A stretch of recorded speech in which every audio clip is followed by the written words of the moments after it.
bonne sœur athlétique.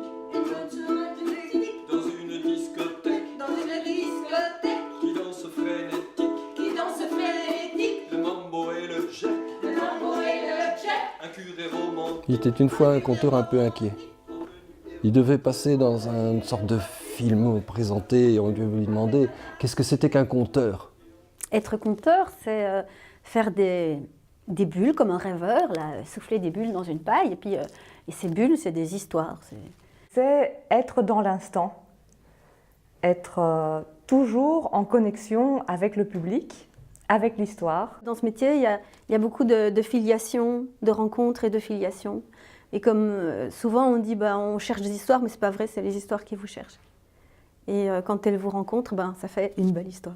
Je pense que c'est faire un pas de côté, un peu se reculer par rapport à toutes nos préoccupations, la société et tout ça, et plonger dans les histoires.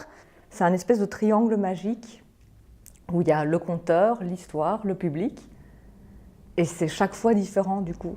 Mais plonger jusque parfois au début du monde et donc revenir un peu à la source de la parole, à la source de ce qui nous fait humains, et à travers les histoires pouvoir raconter tout ce qui touche à l'humain. J'envisage la pratique le mieux que je peux, c'est-à-dire par essai-erreur.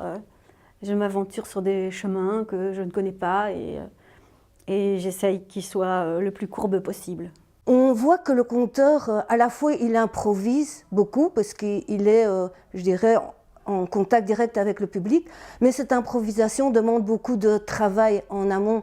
Donc un conteur, si on va chez un conteur, on verra qu'il a une immense bibliothèque. J'ai un répertoire surtout traditionnel, mais c'est vraiment le coup de cœur, l'envie de raconter et de partager une histoire qui a fait battre le cœur. Alors, les enjeux de la Fédération des conteurs professionnels, c'est surtout de défendre le métier de conteur et des artistes, de promouvoir leur création. La Fédération me donne l'audace de m'aventurer. C'est comme une assurance, la Fédération. C'est d'être plus fort à plusieurs pour avoir une voix plurielle.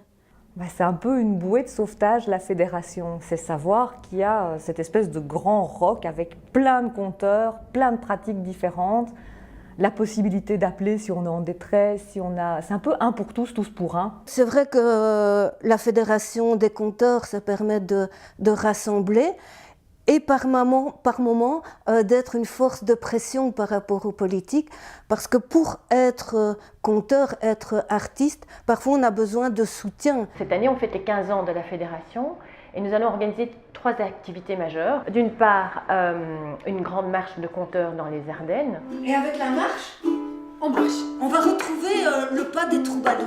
D'autre part, au mois de septembre, un nouveau festival plutôt vitrine du conte pour montrer la diversité et la richesse et les talents que nous avons. Et puis un peu après, là, on va être plus sérieux.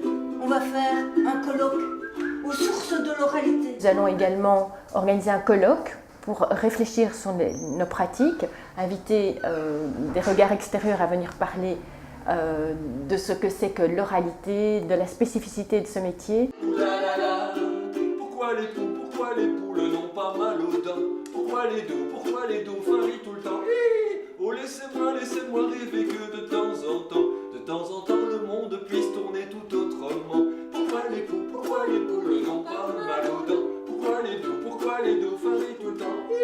Oh laissez-moi rêver que de temps en temps la lune entend les rêves des enfants. Oh laissez-moi rêver que de temps en temps la lune entend les rêves des enfants.